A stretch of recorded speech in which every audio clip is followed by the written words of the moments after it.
Syukuro दशसहस्राणि बुधो दशशतानि च लक्षम् एकं तु दोषाणां गुरुर्लग्ने व्यपोहति। यदि लग्न में गुरु हो, बली हो, हर तरह से बलवान है, क्रूर ग्रहों से दृष्ट नहीं है, पाप ग्रहों से दृष्ट नहीं है, किसी की दृष्टि उस पर नहीं, और उसका किसी पाप ग्रह पर दृष्टि नहीं जा रहा है, अपने आप में अंशों में भी बलवान है, युवावस्था का है इत्यादि, मार्गी है, वक्री नहीं है, तो इस तरह से अत्यंत बलवान गुरु यदि लग्न में अकेला बैठा हो और शुक्र बैठा हो, अलग अलग बता रहे फल। शुक्रो 10,000 यदि लग्न में शुक्र हो तो 10,000 और लग्न में बुध हो तो 10,100 मने 1,000 और लक्षम एकम तु दोषाणाम गुरु लग्ने वे पोहती तथा बृहस्पति हो तो 1,00,000 ग्रहजन्य दोषों को वह शांत करता है। लग्न में अकेला शुक्र हो 10,000 दोषों को निवृत्त करता है, लग्न में अकेला बुध हो 1,000 दोषों को निवृत्त कर देता है, और लग्न में अकेला बृहस्पति हो 1,00,000 दोषों को वो नष्ट कर देता है। प्रशंसा में कर 1,00,000 दोष तो गिनाया नहीं आज तक किसी ने भी, मैंने कहने सब दोष खत्म हो जाते हैं।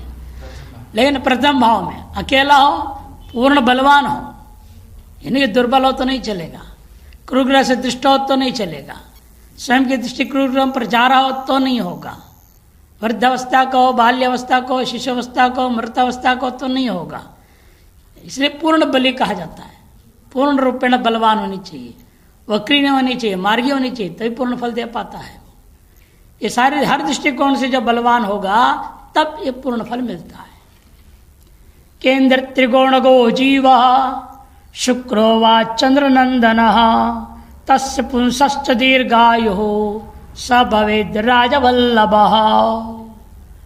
जिसके लग्न से जो केंद्र स्थान है आपका 1, 4, 7, 10 एवं त्रिकोण मने 5 और 9, इन 2 स्थानों में जीव बृहस्पति बैठा हो, अथवा शुक्रो अथवा चंद्रनंदन मने बुध हो, तो वह उस पुरुष को दीर्घायु प्रदान कर देंगे। स भवेद राजवल्लभ, और राजा का प्रिय पात्र हो जाता है।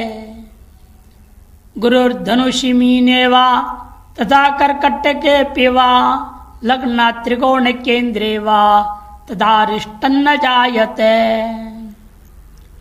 गुरु यदि जन्म लग्न से त्रिकोण में है या केंद्र में, लग्ना त्रिकोण केंद्रे वा, त्रिकोण में अथवा केंद्र में है, और वह गुरु अपनी राशि धनु राशि मीन राशि का है, अथवा कर्कटे के विवाह अथवा कर्क राशि में विराजमान हो, मैंने मित्रबुद्ध चंद्र के राशि में विराजमान हो, तो आपके जीवन में कोई भी अरिष्ट नहीं आ सकता, एक भी अरिष्ट नहीं होगा। गुरु स्वराशि में रहते हुए केंद्र में अथवा त्रिकोण में हो। स्वराशि कौन है उसके? धनु राशि और मीन राशि, एवं मित्रबुद्ध चंद्र का राशि कर्क में रहेगा तो भी, इन 3 राशियों में रहते हुए 1, 4, 7, 10 अथवा 5 और 9 केंद्र त्रिकोण में बैठा होगा गुरु बलवान होकर के, तो वह एक भी अरिष्ट को होने नहीं देगा, सर्वारिष्ट का नाशक बन जाएगा। अजवृष कर्कट लग्ने रक्षति राहु समग्र पीड़ाभ्यः पृथ्वीपति प्रसन्न कृतापराधम यथा पुरुषम। छंद यहाँ विषम छंद है, 9, 11, 7, 10, 9, 11, 7, 10 विषम छंद लिया है यहाँ पर। अजवृष कर्कट लग्ने रक्षति राहु समग्र पीड़ाभ्यः। अज मने मेष, वृष मने वृषभ और कर्क मने कर्क राशि एवं लग्न में जन्म हो, तो उस लग्न में क्या होगा? राहु स्थित हो, लग्न में राहु स्थित है।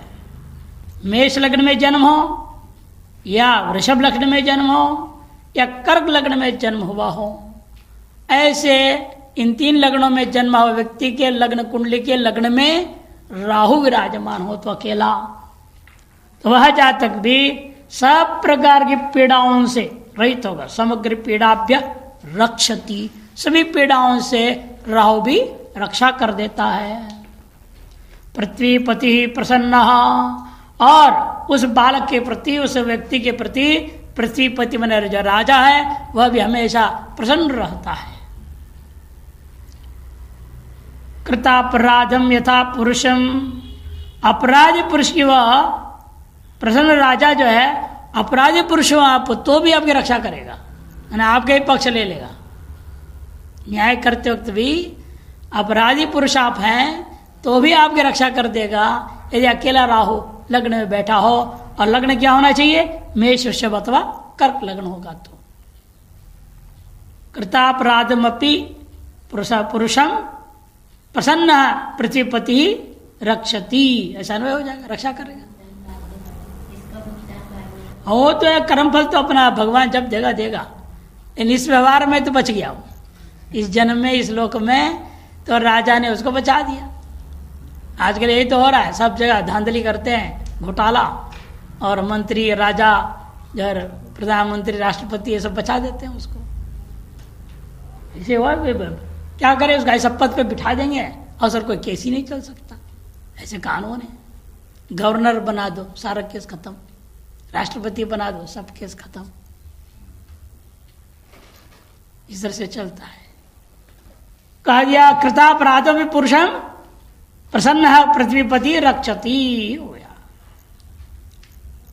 राव त्रिषष्टलाभे लग्नात् सौम्ये निरीक्षित सद्य नाशयति सर्वदुरितम मारुत एव तूल संघातम। ये विषम छंद है 9, 8, 9, 10। जन्म लग्न में यदि राहु लग्न से तीसरे, छठे अथवा 11वें भाव में हो तो त्रिषष्ठ लाभ है, तीसरे, छठे और लाभ में 11वें भाव में विराजमान है। जन्म के समय में यदि राहु लग्न से इन जगहों में बैठा हो, लग्नात् त्रिषष्ठ लाभ है तो सौम्य निरीक्षित, और शुभ ग्रहों से दृष्टि भी है वो राहु के ऊपर शुभ ग्रहों का दृष्टि पड़ा हुआ है, तो वह क्या करेगा, सद्य सर्वदुरितम नाशयति, सब प्रकार के कष्टों को, दुखों को शीघ्र ही नष्ट कर देता है।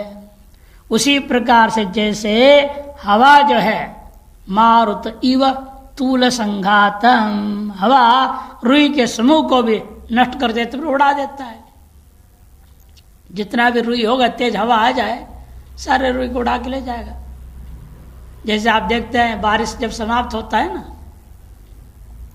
जो घास होता है नदियों में, तट पे सब जगह, उसके ऊपर फूल लगा रहता है, फूल सफेद होते जाता है, सूखने लगता है तो समझो बारिश अब खत्म, पहचाने वो जो फूल है ना, ऊपर जो रुई, उसमें रुई खुल जाता है, फिर उन फूलों में उड़ता है, फिर हवा में घर घर में घुस जाता है, जहां तक घुस जाता है, कहां से कहां ले जाएगा पता ही नहीं उसको, हवाएं। तो जैसे रुई जो, वो कितना रुई होता है, हम लोग रायवाला में देखते थे, सामने नदी में जगह जगह टापू बन जाता है, एक घास खड़े हो जाते लंबे लंबे, और काट के लाते, फिर वो झोंपड़ी इस्तेमाल करते हैं वो लोग। और घास में जब फूल लगता है तो देखने लायक सीनरी होता है, एकदम सफेद सफेद, इतना सुंदर दिखता है कि बहुत सफेद गद्दा किसने बिछा दिया वो नदी का बीच में।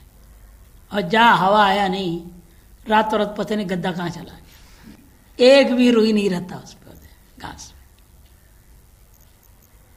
इसे दृष्टांत हो दिया, जैसे रुई के समूह को भी वायु उड़ा ले जाता है, उसी प्रकार से ये राहु भी सकल दुरितों को नष्ट कर देता है। यदि शुभ ग्रहों से दृष्ट होता हुआ लग्न से 3, 6 और 11वें भाव में विराजमान होकर बलवान रहेगा तो। अब 11 अक्षर के छंद में आ गए।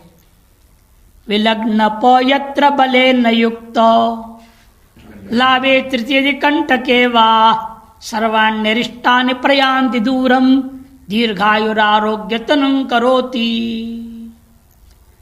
विलग्न पो यत्र बले न युक्ता, लग्नेश, लग्न का जो स्वामी, जो भी लग्न है आपका, उस लग्न का जो स्वामी है कैसा होना चाहिए, बलेन युक्त, आपके जन्म के काल में यदि लग्न का स्वामी पूर्ण बलवान होगा तो लाभे तृतीय कंठके वा, और वह यदि 11वें भाव में अथवा तीसरे भाव में अथवा केंद्र में हो तो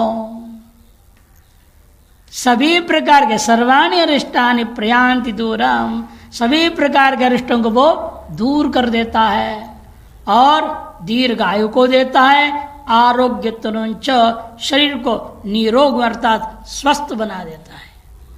ऐसे ग्रह योग जिसमें लग्नेश लग्न का स्वामी बलवान होते हुए 11 तीसरा अथवा केंद्र माने 1 4 7 10 इन जगहों में विराजमान रहता है तो सकल अरिष्ट का निवारण पूर्वक दीर्घायु और आरोग्य को प्रदान करने वाला ये योग है। एकोपि यदि केंद्रस्थो भार्गवो वत गिराम पति नवमेवा सुतस्थाने सर्वारिष्टम निवारये। पुनः अनुष्टुप छंद में एकोपि यदि केंद्रस्थो, अकेला यदि केंद्र में विराजमान है, मैंने 1 4 7 10वें घर में विराजमान है, कौन? भार्गवत गिरामपति, शुक्र अथवा बृहस्पति गुरु। गिरामपति मैंने बृहस्पति, वाक्पति, वाक्पति गिरामपति बृहस्पति एक ही का नाम है। भार्गव, भार्गव माने शुक्र अथवा बृहस्पति अकेले केंद्र में बैठे हो तो नवमेवा, और 1 4 7 10 के बाद त्रिकोण में कोण में भी क्या कहा? नव मात्र लिया, पूरे नहीं, 5 और 9 दोनों नहीं, जिन्हें तो त्रिकोण कह देते। नवमेवा और सुतस्थाने पंचम भाव, अलग अलग क्यों बोला? त्रिकोणे कह देते, त्रिकोणी तो ना 5 और 9 तो है 5 नहीं, ज्योतिष संज्ञा में त्रिकोण स्थान बोलते 5 और 9 को, केंद्र कहते हैं 1 4 7 10 को। ये अपनी ज्योतिषीय रूढ़ संज्ञा है। यहाँ त्रिकोण करके आप त्रिकोण वो नहीं बनाएंगे गणित वाला और कहेंगे तीसरा कौन सा, नहीं, इतनी अपनी पारिभाषिक संज्ञाएं होती हैं। ज्योतिष शास्त्र पंचम भाव और 9वें भाव को त्रिकोण कहते हैं। केंद्रस्थो है ना शुरू में, एकोपि यदि केंद्रस्थो श्लोक में तो लिखा है। अच्छा, हिंदी अनुवाद में गड़बड़ किया तो मैं क्या करूं? शोधन करो, ठीक करो, उसको ठीक कर दो, उसमें लिख दो हिंदी में। यदि एकोपि का केंद्रस्थो, केंद्र विराजमान है, कौन से ग्रह में से? भार्गवो अथवा गिरामपति, शुक्र अथवा बृहस्पति, दो में से कोई भी एक ग्रह, शुक्र अथवा बृहस्पति दोनों में से एक ग्रह कहाँ होनी चाहिए? केंद्रस्थो नवमे सुतस्थाने, सुत माने पंचम भाव, 5वें 9वें और केंद्र 1 4 7 10 इन जगहों में अकेला शुक्र अकेला बृहस्पति बैठे हो बलवान होकर के तो सर्वारिष्टम निवारित, ऐसे ग्रह योग सगल अरिष्टों को समाप्त कर देता, खत्म कर देता है। बुध भार्गव जीवानाम एकतम केंद्रमाश्रितो बलवान क्रूर सहायो यद्यपि सद्यो अरिष्ट प्रशमनाय। ये भी विषम छंद बना रखे हैं। 8 9 पहले वाले में 1 2 3 4 5 6 7 8 9 10 11 है और 1 2 3 4 5 6 7 8 है, 11 8 और 8 9, 11 8 8 9 है, विषम है एकदम। बुध भार्गव मने शुक्र और जीव मने बृहस्पति, इन तीनों में से एकतम, इन तीनों में से कोई भी एक ग्रह कहाँ आश्रित होनी चाहिए? केंद्र में आश्रित हो, केंद्र में आश्रित हो, लेकिन दुर्बल होकर बैठा हुआ नहीं होनी चाहिए केंद्र में, बलवान, बलवान बुध अथवा बलवान शुक्र अथवा बलवान बृहस्पति केंद्र में आश्रित होंगे। क्रूर सहायो यद्यपि, यद्यपि क्रूर ग्रहों से युक्त हो तो भी ये बलवान रहेंगे और क्रूर ग्रह का फल मिलेगा नहीं, क्रूर ग्रह कुछ नहीं बिगाड़ पाएंगे, बल्कि ये क्या कर लेंगे? सद्य अरिष्ट प्रशमनाय भवती, शीघ्र ही सगल अरिष्टों का शमन करने में वे ग्रह समर्थ हो जाते हैं। बुध शुक्र बृहस्पति, भले साथ में राहु बैठा हो, शनि बैठा हो, मंगल बैठा हो, कोई ऐसा क्रूर ग्रह बैठे हों तो भी ये अपने आप में इतने बलवान यदि हैं, उन क्रूर ग्रहों को दबा देंगे, उनको फल उन्हें नहीं देंगे और खुद अपने फल दे देते हैं, सर्वाष्ट निवारण कर देंगे। अगला यदि भी 14 अक्षर है प्रत्येक पाद में, लेकिन अभी वो भी विषम कर दिया। पहले 2 पाद 8 6 8 6 14 14 है, तीसरे में 9 और 5 में विभाग होता है और चौथे में 7 और 9 का विभाग करके है। देखिए कैसे है। स्वस्थान गो अधिक बल सुरराज मंत्री केन्द्रोपग प्रशमेत स्फुरदंशुजाल एको बहूनि दुरितानि सुदुस्तराणि भक्त्या प्रयुक्तैव शूलधरे प्रणामः। स्वस्थान गो, अपने घर में हो, अपने घर बृहस्पति का क्या होता है? सुरराज मंत्री, सुरराज मन इंद्र, इंद्र का जो मंत्री बृहस्पति, वह बृहस्पति स्वस्थान में विराजमान हो। स्वस्थान माने धनुर्राशि और मीन राशि, ये उसके स्वस्थान हुआ करता है। और लेकिन कैसे होना चाहिए स्वस्थान में? अधिक बल, पूर्ण बल होना चाहिए, पूर्ण बलवान। कोई थोड़ा सा भी कमजोर रहेगा तो दूसरे दबा देंगे उसको। पूर्ण बलवान रहेगा तो उचित फल देता है। यही देखना पड़ता है बल। बार बार मैं ही कहता हूँ लोग, भाई बल देखो, केंद्र में है, देखने से गुरु अकेला बैठ गए, चलो ये काम दे देगा, राज हो गया, ये हो गया, लोग चिल्लाते हैं पंडित लोग, अरे गलत बोल रहे हो। अब देखो देखो उस पर क्रूर ग्रह का दृष्टि पड़ा कि नहीं, उसकी दृष्टि क्रूर ग्रहों पर है या नहीं, कौन किसको दबा रहा है, कितना बलवान है। बलाबल सोचे बिना कोई भी फलादेश करना अनुचित होता है। सबसे पहले इसलिए बलाबल तय कर लो। उससे भी पहले क्या तय करना बोला था? आयु तय कर लो। सबसे पहले आयु देख लो, जिंदा है मरा है तो देख लो। हाँ जिंदा है, फिर आगे की बात सोची जाएगी। बलाबल सोचो। केंद्रोपग प्रशमयत स्फुरदंशुजाल, और बृहस्पति केंद्र स्थानों में गया हो, स्वराशिस्थ होकर के, अधिक बलवान होकर के बृहस्पति केंद्र स्थान में रह रहा हो तो वो क्या करता है? शीघ्र ही प्रखर तेज से अपने समस्त कठिन विघ्नों को भी वह नष्ट कर देता है। स्फुरद अंशुजाल, अपनी एकदम तेजस्वी अंश मने किरण, किरण जाल के द्वारा, माने बृहस्पति के किरण जाल ऐसे फैलते हैं, उसके प्रकाश ऐसे जाता है, अन्य सब ग्रहों का जो अंधकार को दूर कर देता है। एको बहुनी दुरितानि सुदुस्तराणि, वह अकेला एक आसन, वह अन्य किसी भी ग्रहों की सहायता की नहीं जरूरत उसको, अकेले ही बहुनी दुस्तराणि दुरितानि, जिसको पार करना कठिन है, दुस्तर, तरतुम न शक्यम कठिनम वा, ऐसे दुरित जो पाप है, दोष है, अरिष्ट है, उन सबको भक्त्या प्रयुक्त शूलधरे प्रणाम। जैसे भगवान शंकर के चरणों में भक्ति रूप पूर्वक प्रणाम करने मात्र से समस्त दुरित का नाश हो जाता है, वैसे बृहस्पति आपके समस्त दुरितों को नष्ट कर देगा।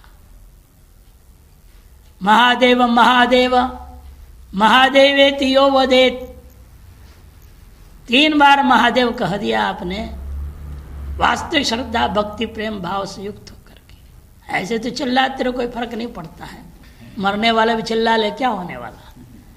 हाँ? श्रद्धा भक्ति प्रेम से युक्त होकर के जब कहता है तो शिव जी क्या बोलते हैं? एक ही नहीं वो मुक्ति स्यात् द्वाभ्याम स्वयं वृणीर्भवेत्। एक बार जो कहा महादेव शिव जी ने आपको मुक्ति दे दिया, और बाकी जो 2 बार बोला हुआ है उसको क्या देगा? खुद शिव जी ऋणी हो जाते हैं। जैसे ना वो सुदामा आया, एक कौड़ी खाए, यह लोग का सकल भोग दे दिया, दूसरा खाए स्वर्लोक का भोग दे दिया, और तीसरे खाने लगे तो रुक्मिणी रोक दे, क्या वैकुंठ भी दे दोगे? हैं? रहने दो भाई, इतने मत करो। इसलिए भक्ति प्रेम श्रद्धा के बीच में भगवान भी कुछ भी देने को तैयार हो जाता है। शंकर भगवान तो वैसे ही आशुतोष हैं, वो शीघ्र ही प्रसन्न होने वाले, इस भगवान विष्णु के भी गीता में कहते पत्रम पुष्पम फलम तोयम, इससे भी भक्त्या यो प्रेक्षति। तो इसलिए कहते जिस दृष्टांत दिया उन्होंने, जैसे भगवान शंकर को युवा, जैसे भगवान शंकर शूलधर माने भगवान शंकर, उसको कोई व्यक्ति भक्ति से प्रयुक्त कर प्रणाम करता है, वह शंकर भगवान सकल दुर्गतों को नष्ट कर देता है। जैसे ठीक वैसे बृहस्पति भी आपके सकल दोषों में दुरुस्त कर देता है, यदि वह स्वराशिस्त होते हुए केंद्र में विराजमान होकर पूर्ण बलवान है तो। लग्नाधिपोवति बलवान न शुभैरदृष्ट केंद्र स्थित शुभ खग अत वीक्ष्यमाण मृत्युं विहाय विदधाति सुदीर्घमायु संपूर्यते निज गृहं परया च लक्ष्म्या। लग्नेश, लग्नाधिप, लग्न का जो अधिप, लग्न का स्वामी लग्नेश, कोई भी हो, गुरु शुक्र शनि से कोई लेन देन नहीं है, यहां पर अभी बोल नहीं रहा साहब। अति बलवान, वह बलवान हो, बलवान होकर लग्नेश कहां बैठा है? केंद्र स्थित शुभ खगैश्च वीक्षमाण, केंद्र में स्थित हो और शुभ ग्रहों से दृष्ट हो, अशुभ ग्रहों से अदृष्ट हो। अति बलवान अशुभैर अदृष्ट और शुभ खगैश्च वीक्षमाण। जब अशुभ ग्रहों का दृष्टि नहीं होना चाहिए लग्नेश पर, किंतु शुभ ग्रहों का दृष्टि हो, ऐसा लग्नेश हो और बैठा कहाँ है? केंद्र में हो। उस स्थिति में मृत्युं विहाय, मृत्यु को भी टाल करके वह सुदीर्घ आयु विदधाति, सुदीर्घ आयु को प्रदान कर देता है। और उस जातक के अपने घर में परया लक्ष्म्या निज ग्रह संपूर्यते, परा लक्ष्मी, श्रेष्ठ लक्ष्मी के द्वारा, ऐसा लक्ष्मी नहीं जो घोटालेबाजी करके इकट्ठा करा हुआ पैसा नहीं, या भ्रष्टाचार से घूस खाए हुआ पैसा नहीं, विशुद्ध पैसा, सात्विक लक्ष्मी है। इसका परया विशेषण दिया। परया लक्ष्मी एक नंबरी पैसा से उसके घर को भर देता है। लग्नेश की तरह बल होता है। निज गृहम परया लक्ष्म्या संपूर्यते, धन धान्य से संपूर्ण कर दे, परिपूर्ण कर देता है। अत वीक्षमाण, शुभ ग्रहों के द्वारा देखा जा रहा है, शुभ ग्रहों की दृष्टि पड़ी हुई है लग्नेश के ऊपर। और ऊपर में क्या लिखा? अशुभैर अदृष्ट है। ऊपर के पाद के अंत में अशुभैर अदृष्ट, और दूसरे पाद में अंत में शुभ खगैश्च वीक्षमाण। शुभ खग, खग मन ग्रह, आकाश में जल चलने वाले, माने शुभ ग्रहों से दृष्ट हो, अशुभ ग्रहों से अदृष्ट हो। ऐसा लग्नेश यदि केंद्र में विराजमान होगा तो मृत्यु को भी टाल करके आप दीर्घायु दे सकता है, और श्रेष्ठ लक्ष्मी से आपको घर को भर देगा, पूर्ण कर देगा। ऐसा विशेष फल बता दिया। लेकिन विशेषण वहां पर एक और भी है ना, अति बलवान होना चाहिए। कमजोर होने से काम चलेगा नहीं, अति बलवान हो। फिर अब विषम चंद्र 9, 10, 8, 9 अक्षरों का पाठ। लग्नादष्टम संस्थो गुरु बुध शुक्र द्रेष्काणगश्चंद्र मृत्युं प्राप्तमपि नरम परिरक्षत्येव निर्व्याजम। लग्न से अष्टम भाव में स्थित हो चंद्रमा, और यदि गुरु बुध और शुक्र द्रेष्काण में स्थित हो, अष्टम संस्थो अंत में न चंद्र, और देशकाणग गुरु बुध शुक्र। गुरु बुध और शुक्र द्रेष्काण में विराजमान है, और लग्न से 8वें भाव में चंद्र विराजमान हो, तो मृत्युम प्राप्तम अपि नरम, जो मनुष्य मानो वो मृत्यु को प्राप्त हो चुका है, माने अब तब कभी भी मरने की संभावना दिख रही है, उसको भी निर्व्याज में परिरक्षति, बिना कोई स्वार्थ के, निस्वार्थ, कोई बहानेबाजी नहीं, कोई सौदेबाजी नहीं, निस्वार्थ ग्रह जो है उसकी रक्षा कर देंगे। माने कोई पूजा पाठ मांगे बिना, पूजा पाठ लिए बिना, ग्रह शांति आदि की अपेक्षा के बिना ही ये ग्रह स्वतः ही उस व्यक्ति की रक्षा कर देता है। से निर्व्याजम परिरक्षत्येव। चंद्र कृत अरिष्ट समाप्त हो जाता है। जब चंद्र अष्ट में है तो उसकी कृत अरिष्ट जो है वह समाप्त होगा। इस देश कारण में आपका गुरु बुध शुक्र विराजमान है। तो चंद्र संपूर्ण तनु सौम्यर क्षगतो अथवा शुभस्यांतः प्रकरोत्यरिष्ट भंगम विशेषत शुक्र संदृष्ट। 9-9-8-9। चंद्र संपूर्ण तनु, चंद्रमा पूर्ण तनु का मतलब क्या? पूर्णिमा का चांद हो गया, इतना ही नहीं, पूर्ण तनु मैंने पूर्ण बलवान है, पूर्णतया बलवान है चंद्रमा। और कैसा है? सौम्य ऋक्ष गतो,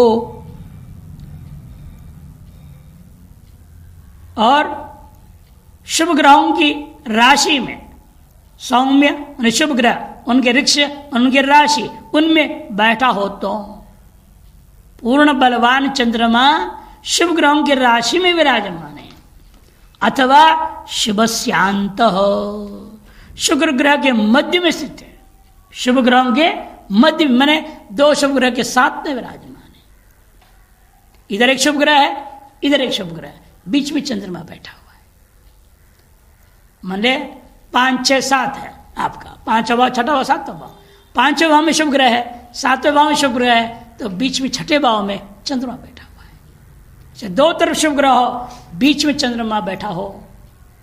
अथवा 2 पक्ष ने लिया इस तरह से, सौम्य रक्षगत, सौम्य ग्रह के शुभ ग्रह के राशि में बैठा है, अथवा शुभ ग्रहों का बीच में विराजमान है चंद्रमा। उस स्थिति में प्रकरोत्यरिष्ट भंगम, वह चंद्रमा सगल अरिष्टों को भंग कर देता है।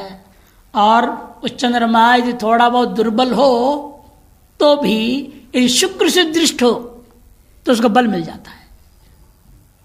विशेषतः शुक्र संदृष्ट, विशेषतः यदि शुक्र से दृष्टि हुए चंद्रमा, फिर चंद्रमा में अपने आप इतना बल आ जाएगा और सकल अरिष्टों को नष्ट कर देगा।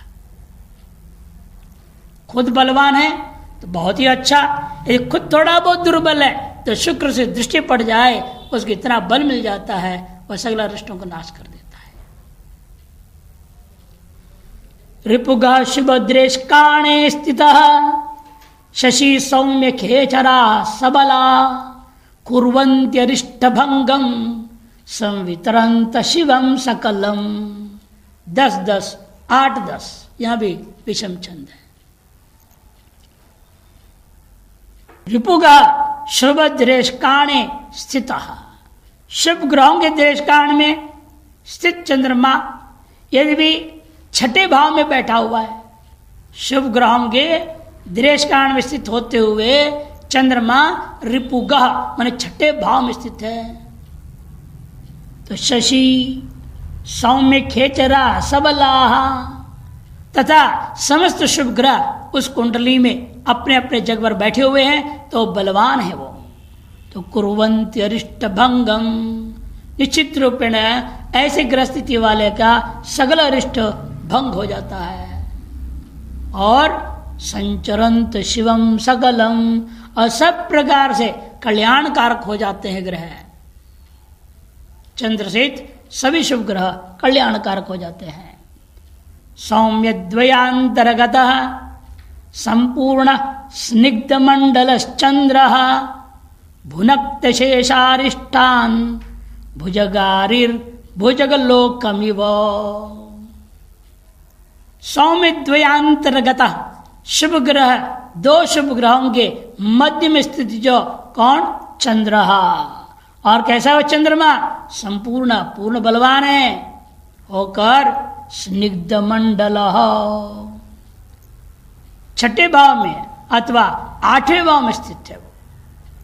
भुनक्ति अशेष अरिष्ठान, सकल अरिष्टों को समस्त दोषों को नष्ट कर देता है।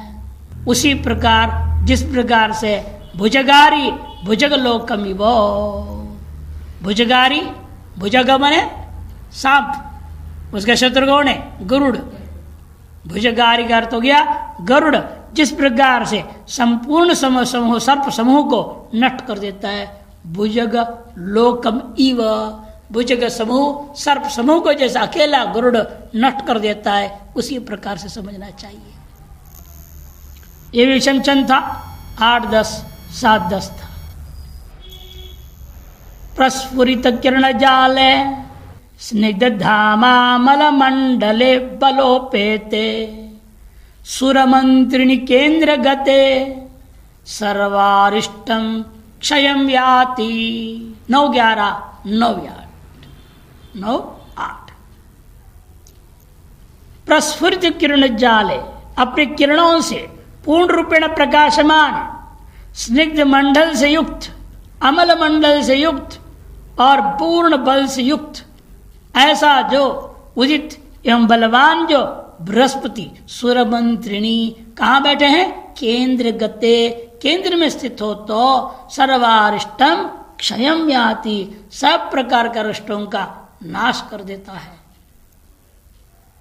सौम्य भवनोपयाता सौम्यांशक सौम्य दृकाणस्था गुरुचंद्र काव्य शशिजा सर्वे अरिष्टस्य हंतारः। 8, 10, 9, 10। सौम्य भवन उपयाता, शुभ ग्रहों के राशियों में विराजमान है, अथवा शुभांशुक सौम्य दृकाणस्था, शुभ ग्रहों के दृष्काण में स्थित है। कौन? गुरु अथवा चंद्र अथवा काव्य माने शुक्र और शशिजा माने बुध।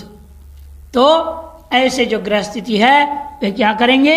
सर्वे अरिष्टस्य हंतारा, ये सभी ग्रह इतने बलवान होंगे, ये सकल अरिष्टों के नाश करने वाले हो जाएंगे। ये ते सर्वे 4 है ना, गुरु चंद्र शुक्र बुध, ये चारों ग्रह में इतना सामर्थ्य हो जाता है, वे सकल अरिष्टों का विनाशक हो जाते हैं। इन कैसे होना चाहिए? शुभ ग्रहों की राशि विराजमान होना चाहिए, या शुभ ग्रहों के दृष्काण में स्थित होता हुआ ये लोग हो, तब जाकर के संभव है यह फल प्राप्त करना। अब पिना विषम चंद 11, 8, 10। चंद्रोपाश्रित राशिरधिप केन्द्रेष्वग्रहो वापि प्रकृत्यरिष्ट भंगम पापान यथा शिव स्मरणम।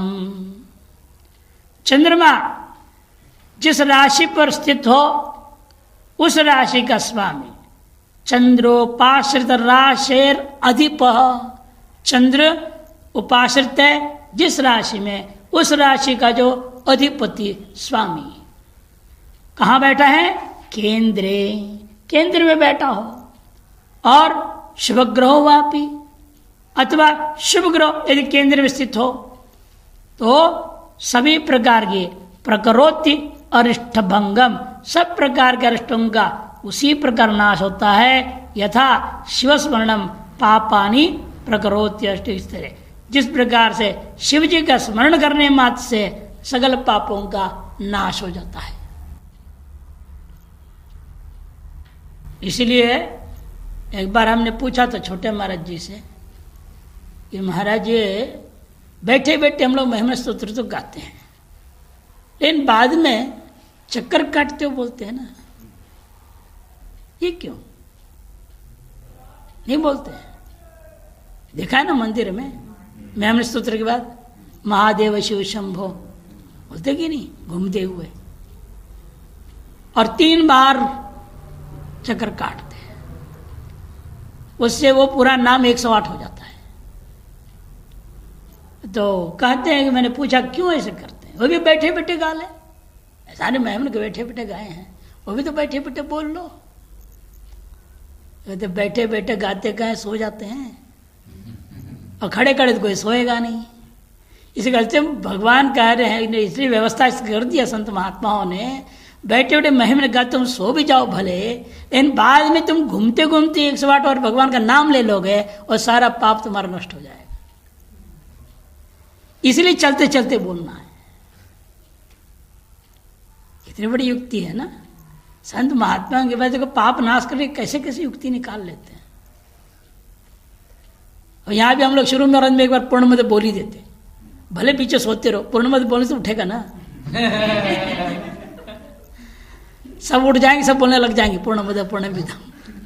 पाठ के पीछे क्यों सोए? नहीं सो रहे, हो जाता है। और पाप दूर करने के लिए अंत शुरू और पूर्णमद बोल दो। पापा यदि शुभ वर्गे सौम्यर दृष्टा शुभांश वर्गस्थैः निघ्नन्ति तदारिष्टम पतिं विरक्ता यथा युवती। पाप यदि शुभ वर्गे सौम्यर दृष्टा शुभांश वर्गस्थैः, समस्त पाप ग्रह शुभ ग्रहों के वर्ग में स्थित हों तथा शुभ ग्रहों के नवांश में स्थित शुभ ग्रहों से दृष्ट हों।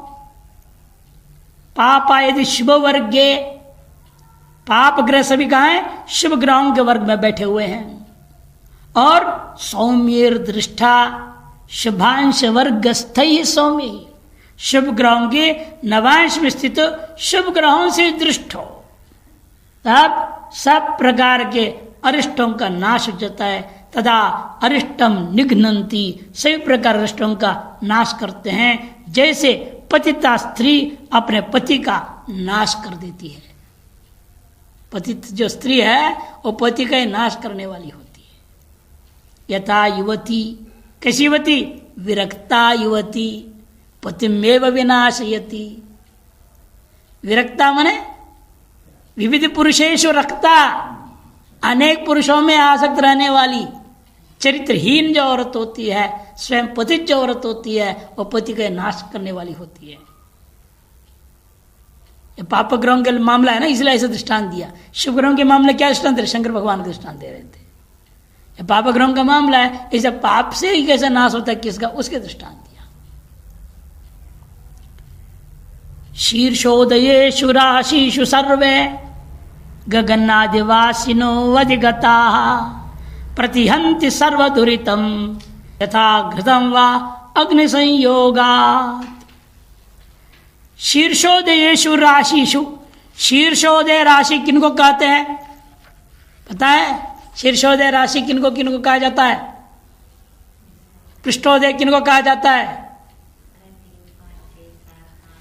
हाँ, उन नंबर दे दिया, लेकिन यहां देखो उस चित्र में, हर एक चित्र के इधर लिखा है, देखो वहां शीर्षोदय, पहला दोनों में लिखा है पृष्ठोदय, इधर तीसरे में शीर्षोदय, चौथे में फिर पृष्ठोदय, 5, 6, 7, 8 इन चारों में जो है आपका शीर्षोदय, 9 और 10 पृष्ठोदय, 11 शीर्षोदय और 12 में लिखा है उभयोदय। पंचांग के पीछे भाग में जो राशियों के चित्र है वहां पर आप देखेंगे, वहां सब लिखा हुआ है। प्रत्येक ग्रह के सामान्य स्वभाव जो दर्शाया गया है वहां स्पष्ट लिखा हुआ है। शीर्षोदय का मतलब होता है, इसलिए 3, 5, 6, 7, 8 और 11 ये जो राशियां हैं शीर्षोदय राशि कहा जाता है। इन राशियों में शीर्षोदयेषु राशिषु सर्वे गगनादिवासिनो अधिगता, गगन के में अधिवास करने वाले पूरे 9 ग्रह इन्हीं राशियों में हैं। शीर्षोदय राशि में ही 9 ग्रह होनी चाहिए, पृष्ठोदय राशि में नहीं होना चाहिए एक भी ग्रह, और मीन में भी एक भी ग्रह नहीं होनी चाहिए, वयोदय में भी। तब प्रतिहन्ति सर्वदुरितम, सकल दुरित को नष्ट कर देते हैं। उसी प्रकार जिस प्रकार से घी को अग्नि का संयोग होने से नष्ट हो जाता है, घी अग्नि संयोग से जैसे घृत घी जो है नष्ट हो जाता है, उसी प्रकार से इसके सगल पाप नष्ट हो जाते हैं जब शीर्षोदय राशियों में सभी ग्रह विराजमान है और अन्य राशियों में एक भी ग्रह नहीं होनी चाहिए। तत्काल युद्ध विजयी शुभ शुभ निरीक्षितश्चापि नाशेति कष्ट निबहम वात्या इव पादपम सकलम। ये विषम राशि 8, 10, 9, 10। तात्कालिक ग्रह युद्ध में विजयी शुभ ग्रह यदि शुभ ग्रहों से दृष्ट हो तो कहते हैं कि भाई यहां पर टिप्पण संख्या दिया, तारा ग्रहाणाम अन्योन्यम स्याताम युद्ध समागमौ। सूर्य सिद्धांत नामक ग्रंथ का है।